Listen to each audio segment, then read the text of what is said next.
Alors, bienvenue, mesdames et messieurs, à cette nouvelle édition des figures marquantes de notre histoire. Une série, je vous le rappelle, qui est consacrée aux grands hommes, aux grandes femmes qui ont marqué le Québec dans toutes les sphères de l'activité humaine. Alors, il sera question ce soir de Thérèse Casgrain, qui est née Marie-Thérèse Forget. Elle est née en 1896, décédée à Montréal en 1981. Casgrain, c'était le nom de son mari. Marie qui a été politicien sur la scène fédérale, qui a été juge des années 20 jusqu'aux années 50. Elle est la fille de Blanche MacDonald et de Rodolphe Forget.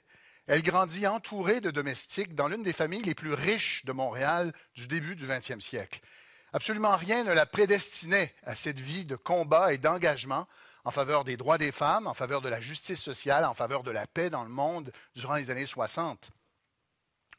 On a surtout retenu son combat, évidemment, pour le droit de vote des femmes, un combat victorieux, une conquête qui survient en 1940 au Québec, parce que les femmes avaient déjà obtenu le droit de vote des femmes, le droit de vote en 1917 au niveau fédéral, mais cette conquête, donc, 1940, grâce à une loi du gouvernement d'Adélard Godbout, on a surtout retenu le rôle qu'elle avait joué, le rôle important qu'elle avait joué avec d'autres femmes pour assurer la conquête de ce droit fondamental.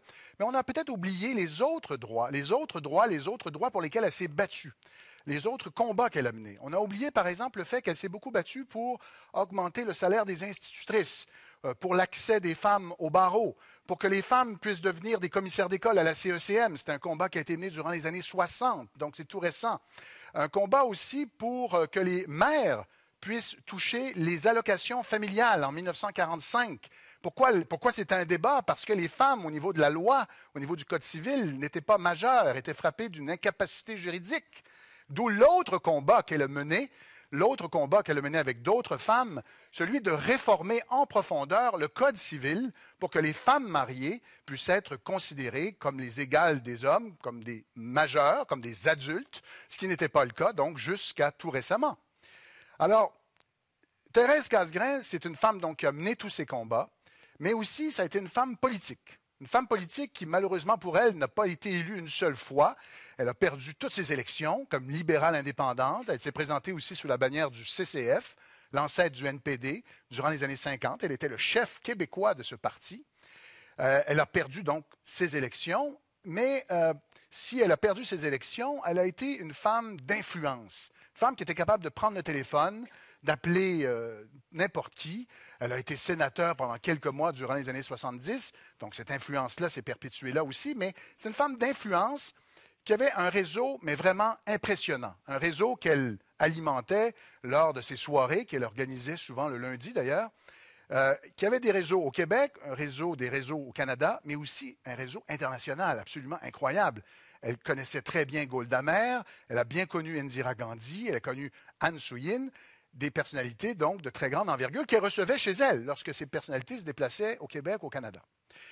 Pour nous parler donc de cette femme au destin exceptionnel, on a décidé d'inviter sa biographe. Sa biographe, elle a publié une biographie il y a 2 ou 3 ans qui s'intitule Thérèse Casgrain, la gauchiste en collier de perles. Ça a été publié chez Fides. Et donc, pour nous parler de cette femme qu'elle a beaucoup étudiée, mais qu'elle a aussi connue lors de la création de la Fédération des femmes du Québec au milieu des années 60, nous avons donc invité cette femme qui a été administratrice de compagnie, de société, qui forme aussi des jeunes dans ce domaine-là, qui a été membre de plusieurs conseils d'administration et qui aussi est auteur, évidemment. Donc, je vous prie d'accueillir chaleureusement Mme Nicole Forget.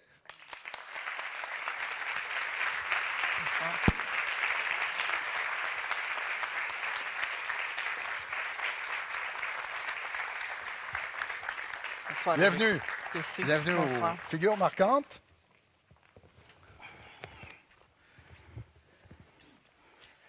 Alors, d'abord, je dois vous dire que quand j'ai commencé à lire votre livre, là, je voyais le nom Nicole Forget. Oui. Thérèse Casgrain est la fille de Rodolphe Forget. Vous avez été administratrice de société, vous avez été très active dans le monde des affaires. Êtes-vous un parent de Thérèse Casgrain? J'aimerais beaucoup ça, puis Thérèse, longtemps, m'écrivait ma chère petite cousine, mais honnêtement, je pense pas. Puis quand je lui disais que ça se pouvait pas, elle est Forget dit Despatie, je suis Latour, dit Forget, mais elle me dit, regarde, il en est venu juste un. Il est venu quelqu'un d'autre, mais il n'a pas été là longtemps. Mais il est venu à la tour, mais c'était un curé. Ça ne veut pas dire qu'on ne peut pas avoir d'enfants quelque part, mais en général, on ne leur laisse pas notre nom dans ce cas-là. Donc, l'ancêtre paternel de Thérèse arrive ici vers 1650. Il s'appelle Nicolas Froget, F-R-O-G-E-T. Et il épouse en 1652, 1653 en fait au début de 1653, une des filles d'Abraham Martin. Ah oui, la fameuse plaine d'Abraham. Oui, bien, tout le monde, semble-t-il, descend de ça, mais j'ai vu le contrat de mariage signé chez le notaire Audouard en 1652, et c'est le père Lallemand qui bénit leur mariage. Elle a 12 ans, lui en a 32. Et ne criez pas au meurtre, l'âge légal et canonique, c'est 12 et 14 ans. Et 14 pour les enfants. Et Thérèse va se battre longtemps pour changer ça, pour que ça soit au moins 14 et 16.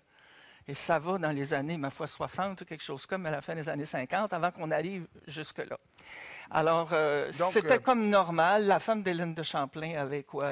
La même chose, 12 ans. Oui. Et tout le monde, Guillemette Hébert avait je ne sais quoi. Il y en a une qui se mariait à 9 ans. Mais dans le contrat de mariage d'Abraham Martin et de Nicolas, enfin, tout le monde dit d'abord déclare ne pas savoir signer. C'est assez courant à l'époque. Et on dit qu'il pourra toucher les 100 louis juste à la consommation du mariage. Ah oui. Alors, à un moment donné, il faudra faire la preuve qu'elle était nubile et qu'elle pouvait, au fond, devenir sa femme dans les fêtes. Et ça ne sera pas long qu'ils vont déménager à Montréal. Il va y faire plusieurs enfants. Et à travers les 3 fils, Thérèse va descendre d'un de ces fils-là. D'accord. Donc, vous n'êtes pas, disons, parents immédiats, on va dire ça comme ça. Ça serait très lointain, mais ça me ferait bien plaisir. Oui, j'aurais pu faire du millage là-dessus, mais honnêtement, je pense que... C'est pas le cas. Et vous n'êtes pas non plus, donc c'est ça, donc pas nécessairement de cette branche de Rodolphe. Mais on peut se ressembler sous d'autres façons. Oui. Marquez qu'elle est venue à mon mariage, puis quand mon père est à côté d'elle et qu'on regarde des photos, le bas du visage, ça se ressemble pas mal. Oui, puis les yeux sont clairs. Et puis, pour faire les batailles politiques, ça pouvait se ressembler. Et là-dessus, j'ai quelque chose qui lui ressemble aussi. Sûrement. Mais donc, vous n'êtes pas un parent. Non. Mais vous l'avez connu. Je l'ai connu. Vous l'avez connu oui. En 1965, en tout cas dans autour de là, c'est ça. À l'époque, je suis à Joliette, je fais de la radio, du journalisme écrit, parlé, et très impliquée dans les mouvements catholiques, parce que ça n'était que ça à l'époque. Il y avait toujours catholique dans tout. Et je suis vice-présidente de la Société Saint-Jean-Baptiste de Joliette, mais c'est du diocèse de Joliette.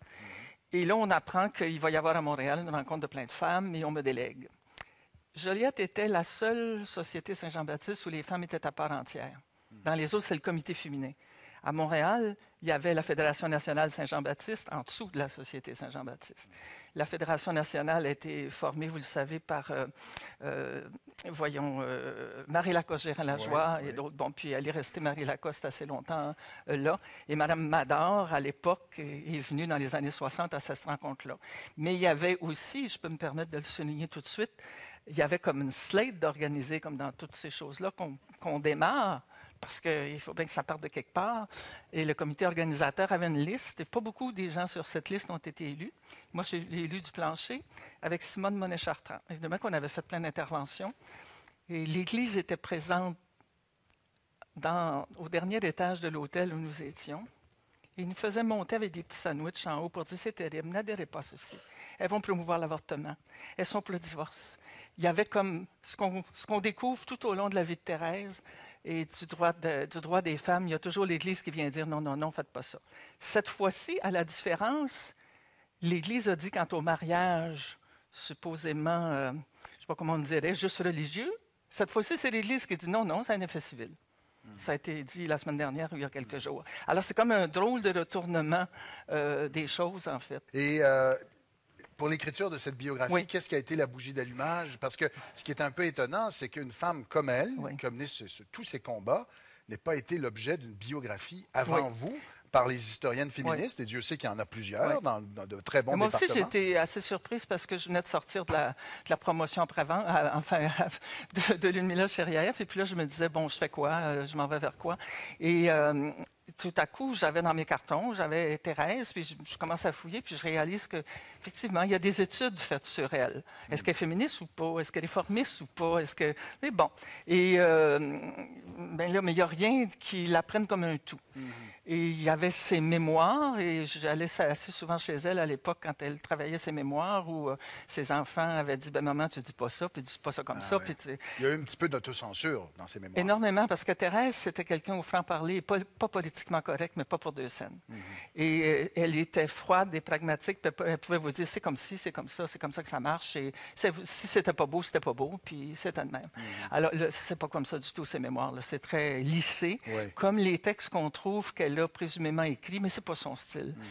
Vous n'entendez pas sa voix? Non. Et puis, il n'y a pas que ça, c'est que j'ai lu le petit journal intime qu'elle a laissé dans ses archives à Ottawa. Qui dure après une quinzaine d'années, dites-vous. Oui, mais il y a des années où il y a juste quelques inscriptions, mais son sens de l'humour est là, et son franc-parler est là, et là, je peux l'entendre quand je la lis. Alors, expliquez-nous le sous-titre. Oui, bien le sous-titre, La gauchiste en collier de perles. C'est pas de moi, j'avais trouvé ça dans un article, et j'ai retracé...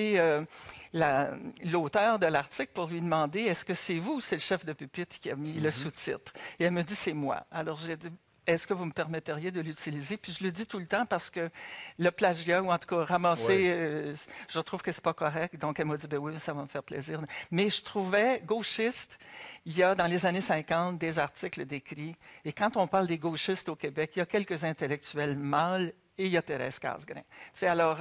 Et le père de Robert et de Jacques Parizeau écrivait aussi, puis c'est Robert Parizeau qui m'en a parlé aussi, il dit « Papa trouvait que quand elle commençait à parler de politique, elle était tellement de gauche que ça n'avait pas d'allure. » Donc, c'était, je pense, dans le courant à l'époque, et c'était ce qu'on disait. Ben oui, d'ailleurs, Robert Humilly, je pense, avait publié un livre dans les années 50, L'infiltration gauchiste au Canada français. Alors, elle était probablement sur sa liste. Puis les perles, c'est sa marque de commerce. C'est rare que vous avez trouvé une photo de Thérèse, il n'y a pas de perles. C'est vrai. Alors, le chapeau, les gants... Même le vison, là, dans ce cas-ci, en plus. Oui. Je ne sais pas si c'est un vison, mais en tout cas, c'est une fourrure. Fourrure de luxe. Oui. Puis ça, c'est les années 30, au début des années 30. Alors, c'est... Oui. Bien, justement, donc, parlez-nous de sa famille. Je veux dire, là, sa mère, elle est issue d'un deuxième mariage de Rodolphe Forget, mais permettez-nous de comprendre ce milieu qui est vraiment exceptionnel, parce que dans notre mémoire collective, de plus en plus, bon, c'est soit le porteur d'eau, le petit avocat de campagne. On admet de plus en plus qu'il y avait une bourgeoisie intermédiaire canadienne-française, mais là, Rodolphe Forget, c'est une autre ligue. Là. Non, ça, là, c'est Danton Abbey à notre mesure. Oui. Non, mais écoutez, elle est née, et c'est disparu, mais c'est pas loin d'ici. Vous prenez Berry, juste en haut de la côte de Berry et Sherbrooke, nord-est. Aujourd'hui, il y a quelque chose qui est devenu, c'était un hôtel et c'est devenu une maison pour personnes âgées. Et il y a le métro juste en dessous. Alors, la propriété commençait là, s'étendait jusqu'à la rue Saint-Hubert et allait jusqu'à la petite ruelle avant la rue Cherrier. Et ils avaient une maison. Un domaine? Un petit domaine ici. Bon, après, vers 1912, à peu près, son père fait construire, puis il prend des architectes pour les jardins, pour les maisons. Il fait travailler des architectes d'ici aussi. Et il fait construire ce qui est aujourd'hui le consulat de Russie. Ça s'appelait l'avenue Ontario et aujourd'hui, c'est l'avenue du musée. Mais si vous avez une chance de passer devant, vous allez voir ce modèle plus français. Et puis l'autre est à Tourelle, celui qui est détruit. Et en 1904, il achète, en décembre 1904, une grande propriété. Si vous allez au domaine musical Forget, c'est pour la plupart la propriété où a été construit leur chalet d'été. Oui, qui est passé au feu dans les années 50. Mais... Et les gens du coin appelaient ça le château. Il y avait les tourelles, il y avait tout. Il y avait 17 chambres à coucher dans ça. De tous les écrits qu'il y a des journalistes, on pouvait avoir 300 personnes en réception en bas. Regardez la grande vie, la maison pour le blanchisseur, la maison de ci, la maison de ça. Et il y avait on arrivait par le bateau blanc. Oui. D'ailleurs, qui était le Richelieu Ontario Navigation. Et le père de Thérèse était propriétaire majoritaire de cette compagnie. Les gens partaient de Montréal et même des États-Unis. Oui. Ils s'en venaient en vacances. Il y a un président américain qui était à la Malbaie, ou non, à Charlevoix. Pas Charlevoix, mais où est le domaine... voyons. Non, il y a le casino de Charlevoix, là. Mais en fait, À Malbaie? oui, Ouais. sur la route de Pointe-au-Pic à s'en aller. Ouais. Et je pense à M. Hart, le président américain, qui venait passer ses vacances ici. Et il y avait tous les Écossais très riches qui étaient présidents de banque et le reste, et qui s'en allaient là. Alors, tout le monde déménageait avec leurs domestiques sur ces bateaux qui prenaient quelques jours à se rendre là. Alors, imaginez quand on fait campagne électorale à l'automne, comme c'est arrivé pour Thérèse, mais pour son père et pour son mari, et qu'il faut faire la route des Caps, et qu'il y a juste le petit chemin puis qui est embourbé, et qu'il n'y a pas de train. D'où l'idée du père de Thérèse, qui avait promis en campagne électorale, moi, vous en faire un train. Je vais le financer, il va passer de Saint-Joachim, puis il va se rendre à l'autre bout, puis ça va être bon pour les produits ici, qui vont pouvoir rentrer sur Québec l'hiver. Autrement, il n'y a pas de possibilité. Mais en 2 mots, là, comment il avait fait sa fortune, ce Rodolphe Forget? Ce sont les Forget, parce qu'il y a Louis-Joseph, son oncle, qui est son oncle et qui a à peu près une dizaine d'années de plus âgé que lui. C'est assez courant à l'époque.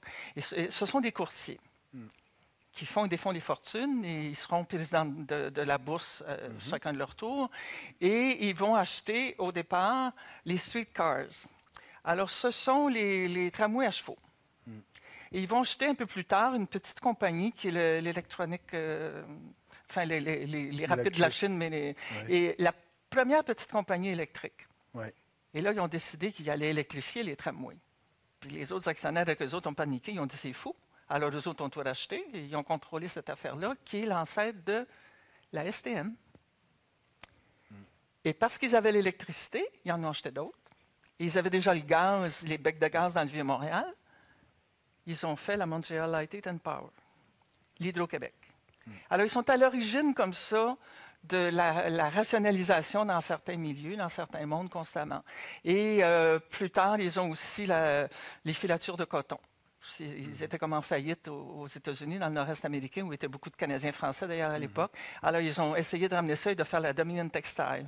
Alors, ils sont constamment dans ces milieux et tout le monde vient les voir pour avoir des tuyaux. Les premiers ministres, les évêques, ça passe par en arrière sur la rue Saint-François-Xavier. et ça vient. Et comme le père de Thérèse était très joueur, d'ailleurs, on dit on joue à la bourse. Le mononcle était moins joueur que lui, mais lui, il était vraiment très risqué. Thérèse aussi, d'ailleurs. Là-dessus, ça ressemble beaucoup. Et bien, il a aussi, à un moment donné, ouvert un pari sur qui allait être maire de Montréal. Puis il a tout raflé. Alors, à un moment donné, il fait comment sa fortune? C'est comme des coups de dé. Vous me direz, je ne sais pas, il y avait le pif, il y avait l'intuition. Oui. Alors, d'ailleurs, c'est intéressant aussi de savoir qu'à 8 ans, elle fréquente une institution un peu particulière qui nous permet de comprendre aussi son cheminement. Parlez-nous-en un petit peu. Elle va chez les Dames du Sacré-Cœur au Sauto-Récollet. C'est une institution, on dit les dames, et d'ailleurs, j'ai trouvé que pourquoi on les appelle les dames plutôt que les sœurs, c'est que sous la Révolution française, cette communauté religieuse, pour s'enfuir, s'est habillée avec des vêtements contemporains de l'époque. Et on les appelait madame, plutôt que... Et quand elles ont émigré, ils sont venus ici d'abord dans le bout de Saint-Jacques-Lachigan et après, ils sont arrivés à Montréal, au Sauto-Récollet. Et alors, on dit communément au Sceau. Et c'était pour former les filles de la bourgeoisie, de l'aristocratie, en fait. Il y avait toute l'Amérique du Nord qui envoyait là C'était très, très haut de gamme. Très, très, très haut. C'était un pensionnat bilingue. Il y avait l'externat à côté aussi pour les autres filles du coin. On arrivait là par le chemin de fer. Il y avait une gare qui s'appelait le Sceau. Et Thérèse a été pensionnaire là jusqu'à 16 ans. Et donc, c'était bilingue et c'était aussi non confessionnel. Il y avait des catholiques, des protestantes, il y avait là. Comme Thérèse, toute sa vie, dans toutes ses organisations, elle n'a jamais voulu d'aumônier. Il n'y en était pas question. Elle, c'est la cause et l'objectif. Alors, peu importe la couleur, la race, c'est par là qu'on donc, elle n'est pas passée dans une sorte de moule très confessionnel, comme beaucoup de femmes de sa génération. Bien, elle y est passée dans un sens. Monseigneur Bouchézy, il est un ami de la famille, là. Oui. Et il avait obtenu une permission spéciale pour que dans leur maison, ils aient une chapelle et qu'ils puissent dire la messe. Ce qui a été détruit là, ici, à l'exception de, je pense, pour Pâques ou quelque chose comme ça. Alors... peut-être que ça faisait juste bien d'avoir sa chapelle. On l'avait à l'intérieur au lieu d'à côté, dans les manoirs autrefois. Là. Mais, tu sais, quand même, je ne sais pas s'ils faisaient leur prière. Elle en parle rarement. Bon, mais vous dites qu'elle aurait aimé aller à l'université. Mais son père... son père avait un autre point de vue là-dessus. C'est ça. Et lui, il trouvait qu'une femme de son rang, là, ça devait savoir d'abord embaucher des domestiques, gouverner la maison, épauler son mari, recevoir, faire des enfants à travers les œuvres de Pi qu'on allait faire un peu partout. That's it. Alors, puis il a dit, va voir à la cuisine, que la cuisinière te montre. En passant, Thérèse n'était pas excellente cuisinière. Donc, puis Elle recevait beaucoup, mais la cuisinière n'a pas voulu lui montrer. Puis de toute façon, je pense qu'elle a eu les moyens assez longtemps d'avoir quelqu'un... et puis, c'était pas une le bonheur domestique pour Thérèse, là, ça n'existe pas. Vous nous dites qu'en 1911, on accélère un tout petit peu, en 1911, elle a sa première expérience de campagne électorale. Expliquez-nous un peu dans quel contexte. Là, c'est en été, l'élection va avoir lieu à l'automne. L'élection fédérale? Fédérale. Alors, oui, parce que son père est curieux. Bon, son père est conservateur au fédéral. Il est subordine, puis il essaye d'avoir en plus une licence pour ouvrir sa banque, qu'il va appeler la Banque du Canada. Puis Borden ne veut rien savoir, puis il ne veut pas le nommer au Conseil des ministres. Alors, parce qu'il trouve qu'il fallait qu'il lâche la bourse. Puis, à l'époque, les gens ne sont pas payés pour aller siéger. Là, alors, tu ne lâches pas ta job pour... Anyway, je pense qu'il était trop joueur, puis il devait être détestable un peu, Rodolphe. Donc, comme Thérèse n'était pas une femme de parti, c'est comme... Bon. Anyway, donc, elle part avec son père, probablement sa mère, sa demi-sœur et tout le monde, parce qu'à Saint-Irénée, l'été, c'est plein. Hein? Ils reçoivent tout le temps, même les têtes couronnées se pointent, peu importe, les premiers ministres, les gens d'affaires, les évêques, ça vient, c'est reçu. Ça couche là ou à l'hôtel Charlevoix, dépendant, ou à l'hôtel de la Malbaie. Alors, ils s'en vont, et elle trouve ça extraordinaire. Et moi, j'ai déduit, parce qu'elle ne m'a pas conté ça jamais, mais j'ai déduit que probablement que ce jour-là, de voir son père haranguer les foules, il portait beau, il était grand, et en tout cas, les photos nous le montrent, assez bel homme, avec une très belle moustache. Et ça devient la mode, là, mais à l'époque, ça l'était beaucoup. C'était pas encore hipster. Là. Avec son chapeau, tu sais, là, puis il est habillé en blanc l'été, puis bon, et puis qui dit, oui, je vais vous le promettre, le chemin de fer, je vais le payer s'il faut, puis bon, j'imagine, là, tu sais, le voir un peu, comme on verra Thérèse plus tard, dans les camions, hein, debout en arrière, son chapeau, ses perles et ses gants blancs, qui attend au quart de fin de journée à la mine à Val-d'Or. Les mineurs. Et c'est Lise Payette qui, dans un de ses livres, dit ben là, on pensait qu'on allait pouvoir aider Thérèse et lui montrer quelque chose. Non, elle savait très bien. Et c'était, les gens étaient là, on était sûrs qu'ils n'allaient pas voter pour elle, mais il y avait l'impression d'avoir rencontré la reine d'Angleterre. Et je pense que c'était parce que la façon dont elle se comportait, au fond, il y avait les contradictions. Mais c'était aussi plein de contradictions. Là, mais elle les assumait. En 1916, elle va épouser Pierre Casgrain. Elle a seulement 19 ans. Je pense que ça vaut la peine de parler un peu de cet homme qui l'a beaucoup influencé. C'est ce que vous dites dans votre biographie. Oui, elle a... au fond, j'ai pas pu avoir beaucoup de commentaires sur Pierre Casgrain. C'était un homme derrière la femme, comme on dit, la femme derrière. Bon. Mais quand il est décédé, elle a dit, il faut être un bien grand homme pour laisser sa femme devenir quelqu'un. Et je pense que c'est le plus beau compliment qu'elle pouvait faire. Il a dit, il y a deux personnes dans ma vie qui sont importantes, mon père et mon mari, Pierre. Alors lui, il vient d'une famille installée à Rivière-Ouelle, qui avait une seigneurie, de la bouteillerie, puis ce genre de trucs. Il est orphelin très tôt. Sa grand-mère l'élève. Il devient avocat. Il est associé dans un bureau d'avocat quand il la rencontre. Mais Thérèse est en peine d'amour quand elle le voit. Elle était fiancée avec un des employés de la banque de son père, Bernard Panet-Raymond. Elle était vraiment en amour. Après, elle retourne au couvent cette année-là. Et en plus, c'est que lui décède, et en attendant que le bateau vienne le chercher, c'est l'été, il est comme en chapelle ardente dans le salon chez eux. Et on avait décidé que, comme elle était très jeune, on n'allait pas annoncer les fiançailles. Donc, elle est là, elle a de la peine, mais ça ne doit pas se montrer. Alors, ça a dû être un moment assez terrible. Et je me pense qu'après, si elle est devenue si froide et si pragmatique, c'est que elle ne voulait pas revivre d'autres choses. Donc, avec Pierre, elle dit, faites attention. Tu sais, à un moment donné, vous ne connaissez pas la tigresse qui peut être derrière moi. Puis, alors, il envoie des roses, il envoie des bonbons. On trouverait ça curieux de nos jours, mais je pense que ça avait l'air comme une pratique. Il envoie des magazines, et puis, bon, il vient la voir. Puis, elle dit, pour vous, il fait chaud. C'est vrai, Montréal, en juillet, c'est comme une cuvette. Et puis, bon. Alors, mais il y a un échange de correspondance, mais tu sais, c'est pas l'amour, là... La passion. Pleurer, puis j'attends. Il n'y a pas de passion. Il y a pas de passion. Et il va donc succéder à son père comme député du coin, mais libéral. Oui, c'est ça. Et dans cette famille, ils sont tous contre la conscription, mais ils sont tous pour l'enrôlement volontaire, et ils sont tous colonels honoraires de quelque chose. Et Thérèse elle-même, plus tard, elle va dire, regarde, je vais faire la promotion de l'enrôlement volontaire, mais il n'est pas question qu'on nous force à envoyer nos fils et nos filles. Et en plus, il n'est pas question qu'on envoie des milliards de dollars à la Grande-Bretagne. Elle va se faire taper dessus là, par les filles de l'Empire, puis je ne sais trop quoi. Donc, elle va faire campagne avec Pierre. Et lors de la deuxième campagne électorale, Pierre est très malade et c'est l'automne. On est en 1921. Oui. Et là, tout le monde dit, ben là, c'est parce que là, il faudrait qu'il se montre. Hein? Parce que Ernest Lapointe, il dit, bien là, Thérèse, venez-vous-en, faites quelque chose, parce que là, c'était des assemblées contradictoires. Hein? Alors là, ils sont à la Malbaie. Et puis là, c'est ça. Il y a l'autre, le concurrent de l'autre côté, je peux dire, puis 2000 personnes. Et puis on attend Pierre Casgrain, mais il est avec une pleurésie, puis le médecin dit, sortez-le pas, ça n'a pas de bon sens. Alors c'est Thérèse qui y va.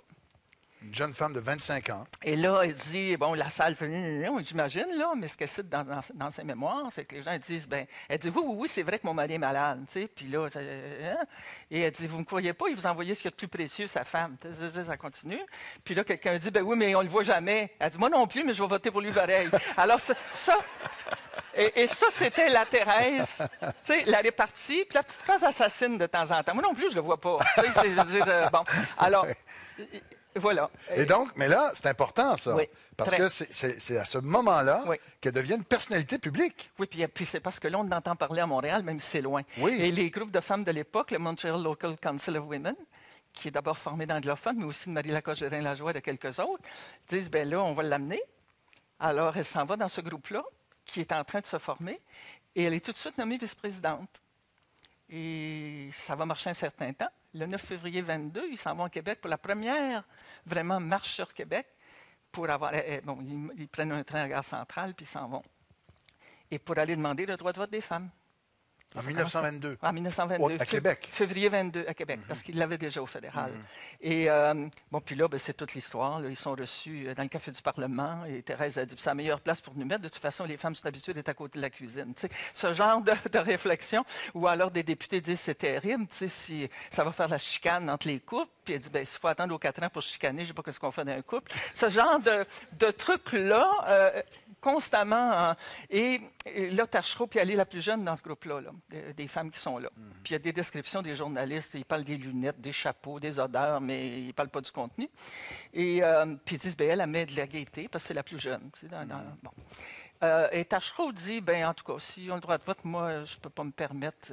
Puis il parle à la première personne. C'est le premier ministre ne pourra jamais accepter ça. C'est un ami de la famille, Tachereau. Et c'était un membre du conseil d'administration de certaines entreprises du père de Thérèse. Et c'était aussi l'organisateur de Pierre Casgrain. Oui. Alors, et il voyageait avec Thérèse et sa mère en Europe par période, quand il faisait, lui et sa femme. Donc, ils se connaissent bien. Et c'est pour ça qu'en cours de route, quand elle a ses lundis, qu'elle reçoit des gens, il dit au mari de Thérèse, hey, sortez-moi ça, lâche-moi ça. Non, Pierre, ce qui se passe dans ma maison puis chez nous, là, ça n'a rien à voir. Il savait très bien que si Thérèse partait de l'organisation avec des jeunes intellectuels, que ça allait être autre chose. Durant les années 20, comme aujourd'hui, on ne peut pas dire que le mouvement féministe ou le mouvement des suffragettes, comme on les appelait à l'époque, est complètement homogène. Tout le monde ne pense pas de la même façon. Non. En 1926, elle fonde avec d'autres la Ligue de la jeunesse féminine. Mais ce qui est intéressant, c'est que presque à la même époque, Idola Saint-Jean va fonder l'Alliance canadienne pour le droit de vote. Ouais. Vous en parlez un peu, mais qu'est-ce qui pouvait un peu distinguer ces deux femmes qui, finalement... La période où la Ligue de la jeunesse féminine, au fond, s'est pour occuper des jeunes filles en attendant, parce que les femmes de la haute bourgeoisie, parce que les parents ne veulent pas qu'elles aillent travailler. Alors, c'est un peu leur montrer à faire du bénévolat, ce genre de choses. C'est surtout qu'il y a un creux avec le Montreal Council of Women. Et après les premières batailles, après 1922, ils n'ont pas été reçus. Marie Lacoste-Gérin-Lajoie démissionne parce que l'Église ne veut plus qu'elle fasse la promotion du droit de vote. Et ça tombe un peu en désuétude. Et Thérèse reprend ça et en 1928, elle change le nom pour appeler ça la Ligue des droits de la femme. Oui, c'est ça. Et là, elle part. Et c'est là qu'avec Idola Saint-Jean, il y a comme quelque chose qui ne va pas. C'est pas clair. Il y a une biographie en préparation par Marie Lavigne et Michel Jean, je crois. Peut-être qu'ils trouveront autre chose, mais dans les archives de la Ligue des droits de la femme, ce que j'ai trouvé, c'est qu'Idola dit « Moi, je ne voulais pas être associée à des partis politiques.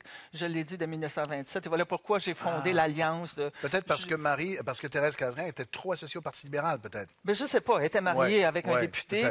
Puis Thérèse, c'est une femme de réseau, hein? Alors, elle tirait toutes les ficelles. On dit qu'Idola Saint-Jean était plus proche des milieux du travail qu'on dirait syndiqués aujourd'hui, mais au fond, elle enseignait à McGill. C'était une bourgeoise aussi, juste un cran en bas de Thérèse. Bon. Mais elles avaient probablement une approche. Puis, de toute façon, Idola s'est présentée plusieurs fois au fédéral. Donc, on ne peut pas dire de... Je ne sais pas. Je ne sais pas ce qu'il y a eu vraiment. Comment réussit-elle là, on fait un petit saut dans le temps, on reviendra un petit peu en arrière plus tard, mais comment réussit-elle à faire inscrire dans le programme électoral du Parti libéral en 1938 cette idée du droit de vote des femmes? Parce que ça, c'est déterminant. Là. Bien, Thérèse, je ne le répéterai jamais assez, c'est une femme de réseau. Et une excellente communicatrice aussi. Et donc, elle utilise tous ses réseaux et elle tire toutes les ficelles tout le temps. Avec Ernest Lapointe, elle essaie, puis il n'y a qu'une commission libérale, une fédération libérale du Canada, mais ça valait pour toutes les provinces aussi. Alors, il y avait comme une structure provinciale. Et lors de la rencontre provinciale, juste un peu avant, elle a décidé d'avoir Lapointe et d'autres hommes. Ernest Lapointe, qui était le lieutenant du Parti Québec. libéral du Canada au Québec. Et qui est un ami de la famille. Alors, et là, avec d'autres et un groupe de femmes, ils ont commencé à préparer des résolutions sur l'éducation, sur toutes sortes de trucs et le droit de vote. Et là, stratégiquement, comme elle faisait dans d'autres affaires, elle s'est assurée que des femmes soient dans des commissions en particulier. Et elle s'est fait nommer à la tête d'une des commissions. Et bien là, ça a passé. C'était à l'Assemblée générale où il y avait 800 personnes. Et puis ça a passé. Alors là, Godbout était obligé de prendre ça. C'est dans le programme du Parti libéral. Mais on a l'impression qu'il était quand même favorable. Mais non, il votait toujours contre à l'Assemblée. Ah oui? Oui, en Chambre. Tout le temps. Alors là, il était avec ça. Il était peut-être pas pour, mais en tout cas, il votait contre. Il était pris avec cette résolution, dans le fond, de son parti. Voilà. Et là, quand l'Église a commencé à dire sur la place publique, Monseigneur le cardinal Villeneuve et puis d'autres, et puis d'avoir une lettre épiscopale de publier, puis ben là, il a dit, écoutez, moi, c'est une promesse électorale, et ça fait longtemps qu'on parle du droit de vote. Il est allé même voir le nonce apostolique, si mon souvenir est bon, il me semble que je le cite à Ottawa, pour dire qu'est-ce que je fais avec ça. Parce que c'était un catholique, comme tout le monde l'était, mais probablement un peu plus pratiquant que d'autres, je ne sais pas. Et il était mal à l'aise avec ça, mais il avait promis. Alors, il a décidé qu'il le ferait. Donc, une fois élu en 1939, c'est ça. Il va de l'avant. Alors, et c'est dans son programme aussi parlementaire. Et là, Duplessis, il pose une question, puis il dit, vous allez-vous, hein? Et il dit, oui, vous allez trouver ça curieux, mais je vais respecter mon programme. Et c'est là qu'il y a la lettre du cardinal Villeneuve. Et là, il fait dire au cardinal, écoutez, là, vous aviez le temps de vous préparer, vous ne l'avez jamais dit. Moi, j'ai promis, et je vais rencontrer ma promesse, ou alors je vais démissionner comme premier ministre. Et le choix que vous me laissez, c'est de nommer mon remplaçant, et ça va être Tédé Bouchard. Ça, c'est ça que j'ai appris dans votre biographie. Oui. Ça, c'était pas mal astucieux. Oui. Parce qu'il disait, au fond, au cardinal Villeneuve, soit ça passe avec moi, un libéral bon teint modéré, soit vous allez être pris avec Tédé Bouchard, un franc-maçon 100 fois plus que moi, un radical. Oui. C'est ce qu'il a fait avec le cardinal Villeneuve. Oui, c'est ce qu'il a fait. Et alors, l'Église a cessé d'envoyer des lettres dans les journaux. Et c'est passé. Tout à coup, c'était moins pire d'avoir Godbout que Tédé Bouchard. C'est ça. Ouais. Alors, non, mais c'est très astucieux. Moi, j'avais jamais... Mais si vous lisez la biographie de Godbout, je pense que c'est dans ça que je l'ai pris, ou peut-être dans Tédé Bouchard aussi, dans ses mémoires. Mais alors, mais voilà. Donc, ça a vraiment joué du coude. Là. En 1940, c'était pas acquis. Non, pas du tout. L'Église a fait des fortes pressions, jusqu'à des menaces de démission. Jusqu'à la dernière minute. Ils ont commencé à en faire dès 1922, en ramassant des femmes ici et là, en faisant signer dans les paroisses des pétitions. Même Françoise Godette-Smith, qui disait, elle avait toutes les femmes rurales à l'époque, et puis elle disait non, il n'y a pas question, les femmes n'en veulent pas. J'ai même lu qu'il y avait certains proposaient un référendum sur l'enjeu, c'est dire l'importance. Oui. Alors, on a beaucoup, donc, comme on en a parlé, je l'ai dit dans ma présentation rapidement, évidemment, on retient beaucoup ça de Thérèse Casgrain, avec raison. Je veux dire, c'est un combat qui était au cœur de la première partie de sa vie. Elle a mené ça victorieusement. Mais il y a aussi la fameuse commission d'Orion. Oui. Alors là, elle fait tellement de pression, elle et d'autres, auprès du gouvernement Taschereau pour que le droit de vote des femmes, les droits des femmes, etc., que le gouvernement Taschereau, finalement, dit, bon, très bien, on va faire la commission d'Orion. On va étudier ces questions-là. Quel était son mandat? Au début des années 30. Et puis là, il va falloir que je vous le retrouve parce que c'est vraiment suave. Quand ils font le rapport, ce qu'ils disent, c'est pour justifier qu'ils font rien, au fond, ou à peu près. Ils disent que la femme est trop délicate.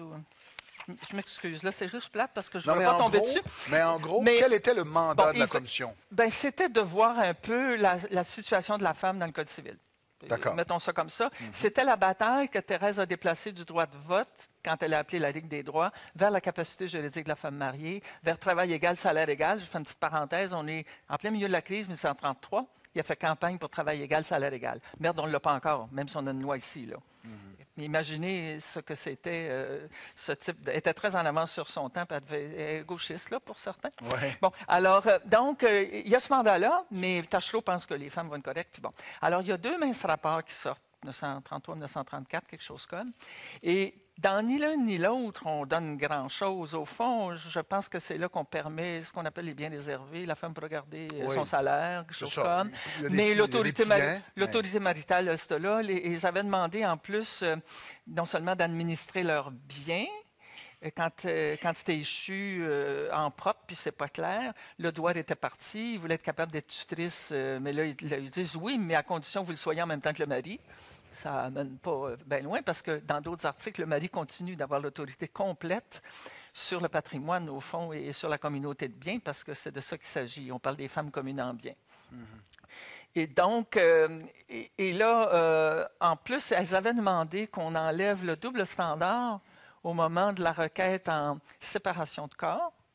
Double standard par rapport à la question de l'adultère. De l'adultère. Alors, un homme pouvait tout de suite obtenir la séparation de corps, mais pas le divorce, là, c'était pas possible, ça fallait aller à Ottawa, si sa femme avait commis un adultère.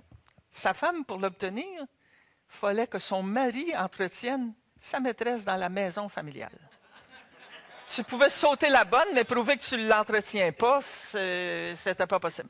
Alors, ça, là, ça a pris très long. J'ai une citation de la Commission d'Orion qui explique pourquoi c'est plus souffrant pour un homme que pour une femme. Pour un homme que pour une femme d'avoir, c'est ça, une femme qui entretient une relation adultérine.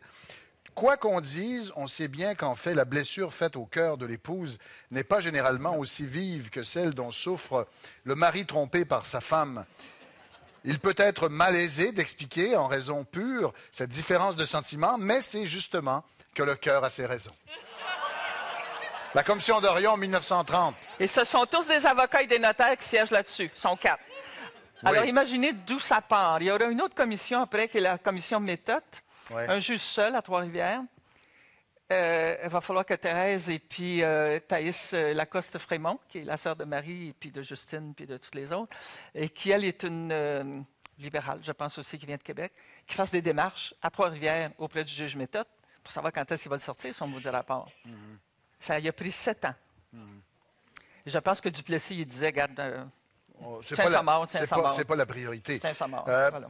Parlons de quelques luttes rapidement, parce que je veux parler de la carrière politique de Thérèse Casgrain, mais les combats, salaire des institutrices. Oui. Bon, elle a essayé, c'était les rurales d'abord, auxquelles elle s'adressait davantage. Et puis, bon, je sais, ma mère a enseigné, puis elle avait 200 $ par année avec sa corde de bois, c'est bon.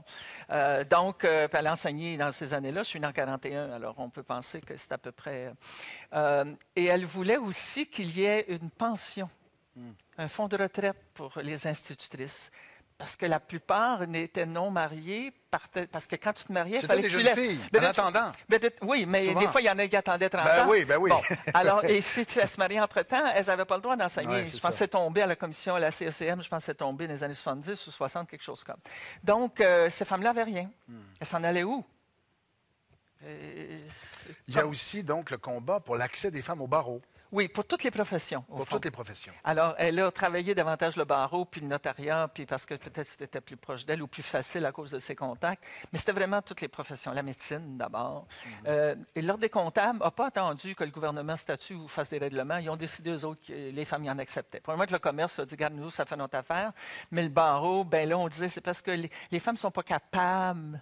La capacité juridique de la femme mariée.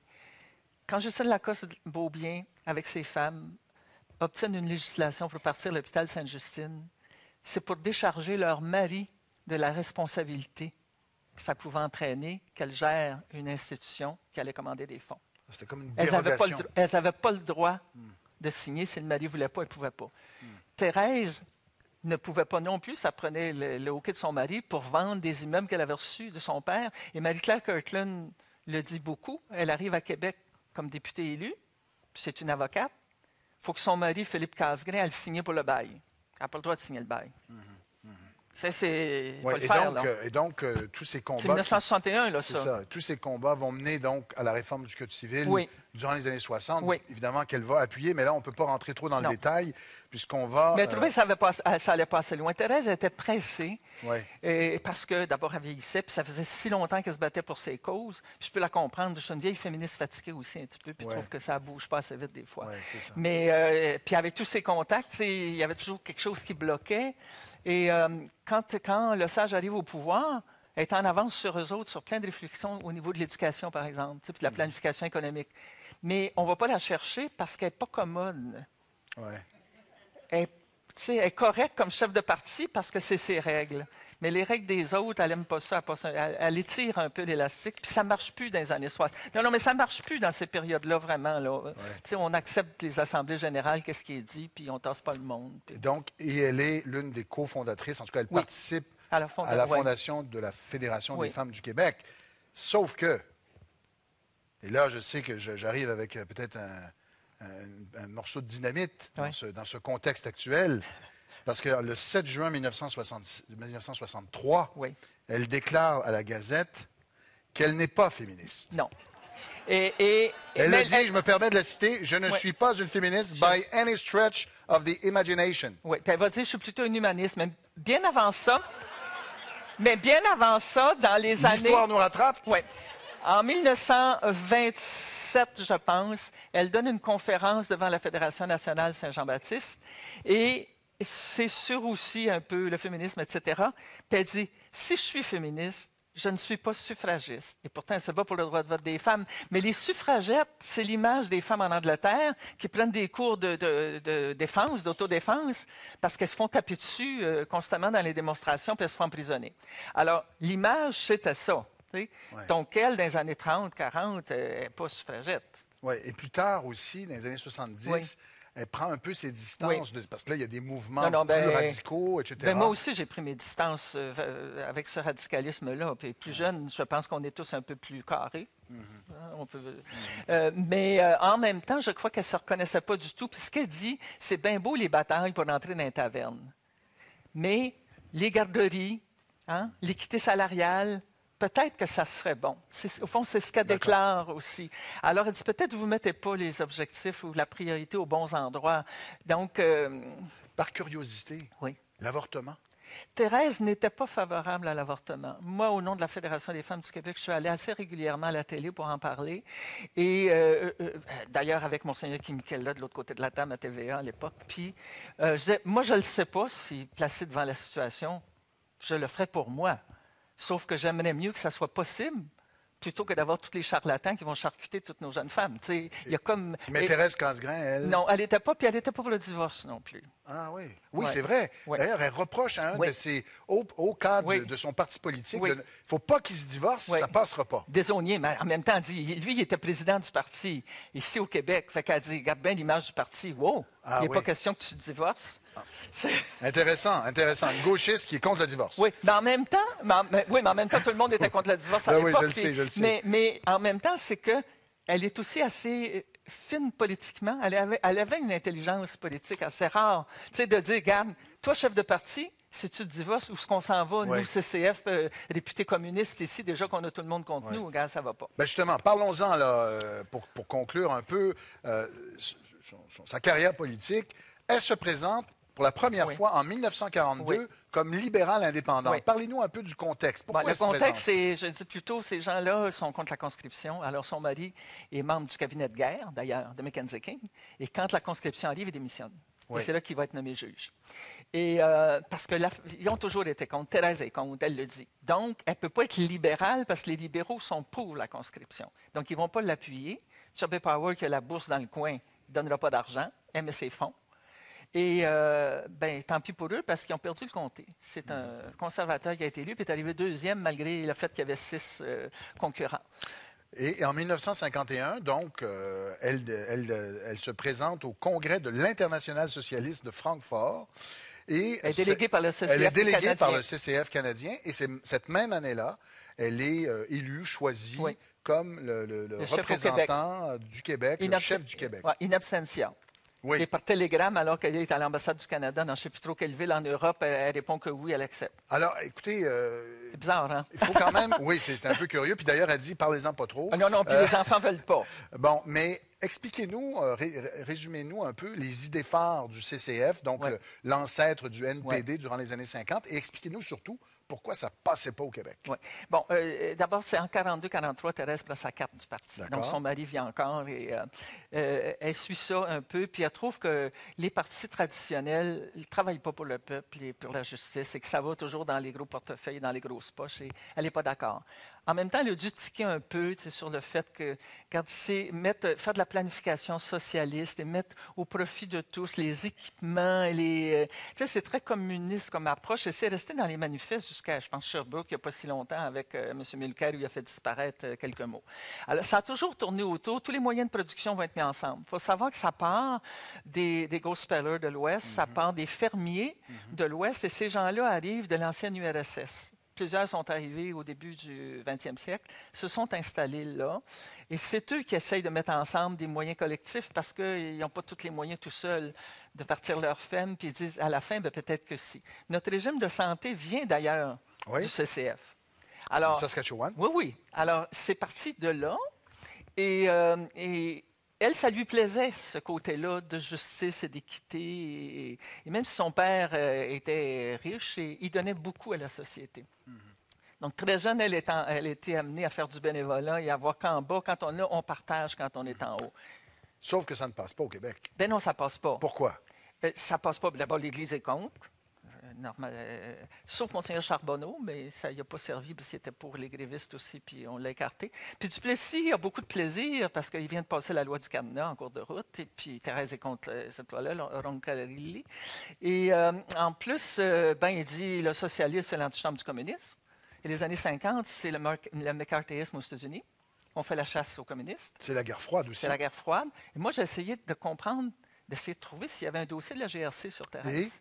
Il n'y en a pas, mais dans le dossier de la Fédération des femmes du Québec, dans le dossier de Woodsworth, dans d'autres, la GRC a des informations. Alors, j'ai dit à Monique Bégin, savais-tu qu'on était surveillé par la GRC parce que Mme Casgrain était avec nous autres, puis on était une gang de communistes? C'est qu'on était comme... C'est bizarre.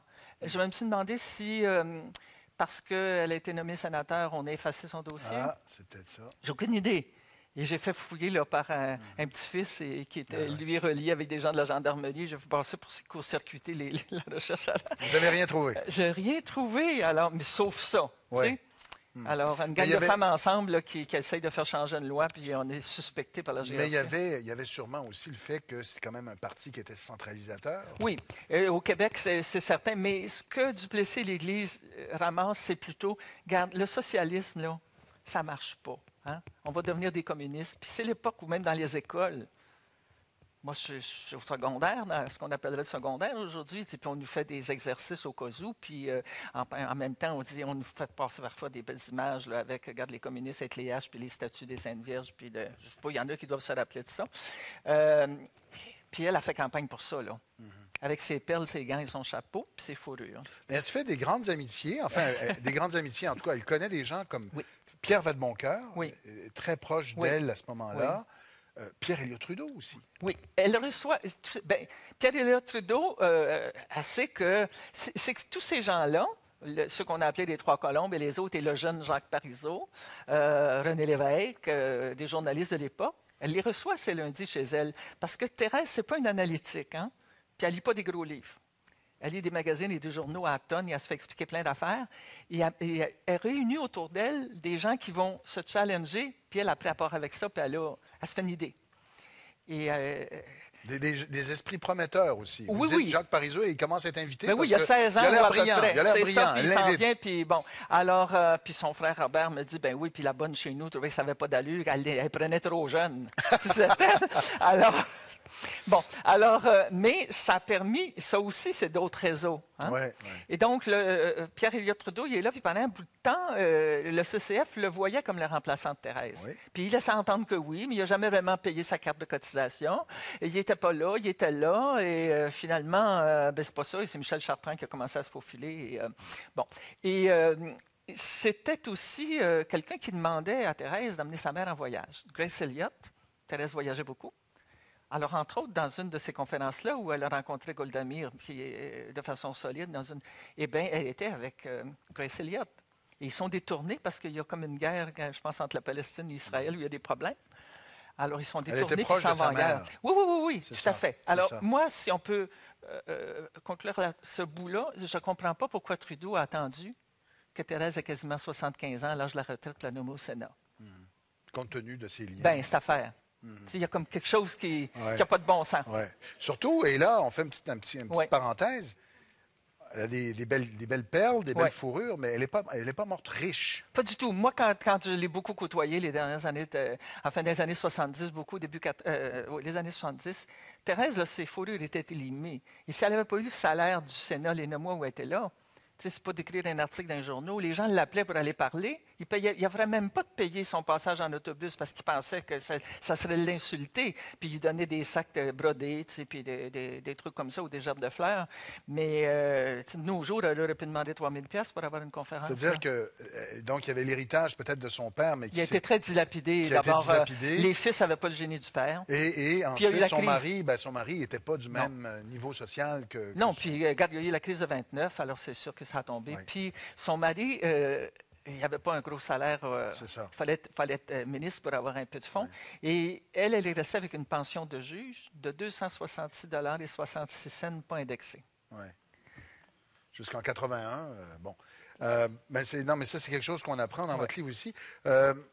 Les années 60. Oui. Elle fait campagne contre les armes nucléaires, la paix. Oui. Et là, c'est comme je l'ai dit dans mon introduction, un réseau international très impressionnant. Oui. Parlez-nous de la visite d'Indira Gandhi, par exemple. Oui. Alors, comment elle connaît Golda Meir? Comment elle connaît ces gens-là? C'est tout à travers l'Internationale socialiste qu'elle a connu ces gens-là. Elle est allée en Russie, en Union soviétique.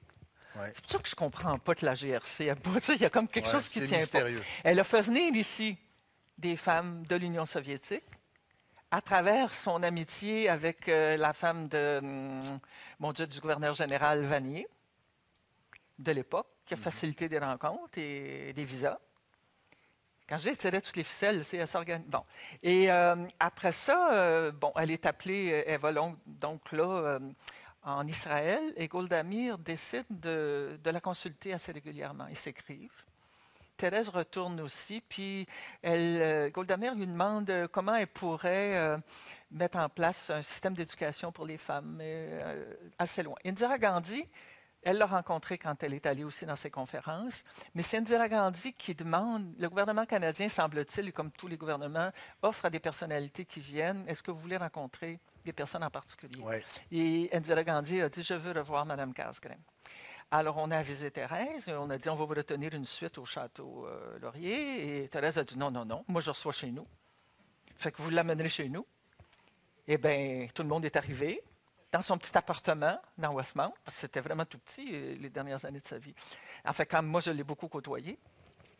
Et elle l'a reçu avec sa soupe et ses affaires tranquilles. Ils ont eu beaucoup de plaisir. Anne Souine, elle couchait chez Thérèse. Donc, tu sais, c'est...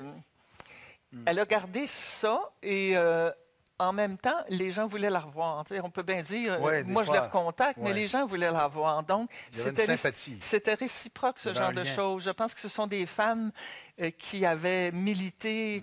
D'abord, Golda Meir était une grande chef d'État, alors puis Indira Gandhi aussi. Anne Souine, c'était un médecin sous Mao.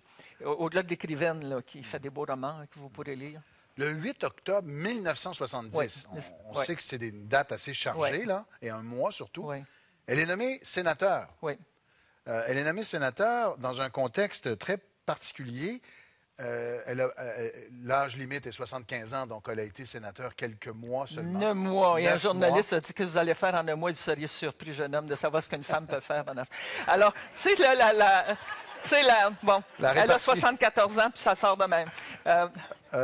Mais parlez-nous de sa vision du Québec à l'intérieur du Canada et de la question nationale. Je pense que ça a été, dans les années 70, quand même assez important. Elle est intervenue sur cet enjeu-là. D'abord, je dois dire que c'est la loi des mesures de guerre, hein, et elle a appuyé Trudeau dans son premier discours au Sénat, fortement. Et ça lui a été reproché tout le temps. Puis dans les derniers mois de sa vie, elle disait, je ne sais pas si on va me pardonner d'avoir appuyé. Parce qu'elle le regrettait? Oui. parce que c'était un des membres fondateurs de la Ligue des droits de l'homme qui est devenu... Bon. Et on disait, elle qui s'est battue pour les droits tout le temps, comment ça se fait qu'elle pouvait accepter ça? Et puis moi, elle m'avait dit, écoutez, c'est parce que là, il était question d'une insurrection, puis que voulez-vous? Puis j'ai dit, tout ce monde-là, vous les connaissiez, ceux dont on disait qu'ils étaient dans l'insurrection. Parce que ce qu'il faut que je vous dise, le dimanche, je l'ai dit aux journalistes, elle m'avait demandé de l'accompagner à Blue Bonnets, aux courses. Hein? Et la photo, d'ailleurs, qui est dans mon livre, moi, je suis à sa droite. Je me suis retiré. Là, on est en quelle année, là? Là, on est en 1970. C'est la semaine avant. Elle était interviewée. Oui. Oui, la semaine avant, ils ont demandé une photo. C'est le Gazette ou le Star, je ne sais trop. Et elle me dit, c'est que, il me semble qu'il fallait l'appuyer. Mais j'ai dit, vous les connaissez. René Lévesque est à votre table. Régulièrement. Pierre-Éliott Trudeau était là régulièrement. Le maire Drapeau, vous le côtoyez. Qu'est-ce que c'est? Où est-ce qu'était l'insurrection? Bon. Mais là, on ne le savait pas. Il avait arrêté tout le monde. Puis elle l'a regretté. Comme peut-être plein de gens ont regretté récemment dans le cas de 3-4 autres événements qui sont arrivés depuis 2-3 semaines. Et tout de suite, on est comme prête sur la gâchette et on ne réfléchit pas.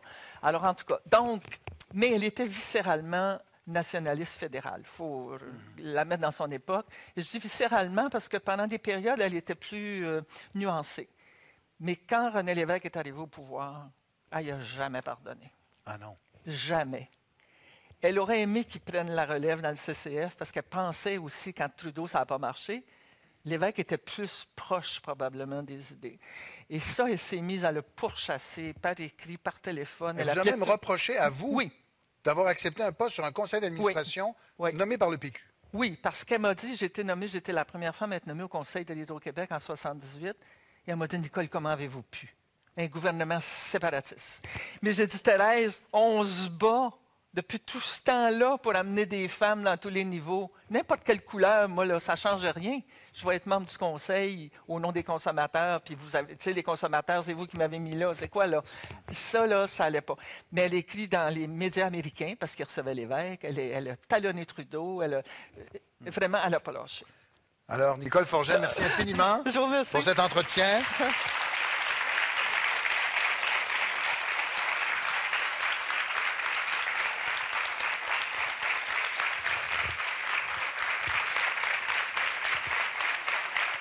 Alors, pour en savoir plus, il faut absolument lire la biographie Thérèse Casgrain, la gauchiste en collier de perles chez Fidesz, et ça a été réédité en format de poche. Vous pouvez aussi lire son autobiographie. Alors, on a ici la version en anglais, A Woman in Man's World, mais ça a été écrit d'abord en français. Et vous avez les actes d'un colloque qui a été organisé, publié en 1993 sur Thérèse Casgrain. Donc, merci beaucoup et à la prochaine.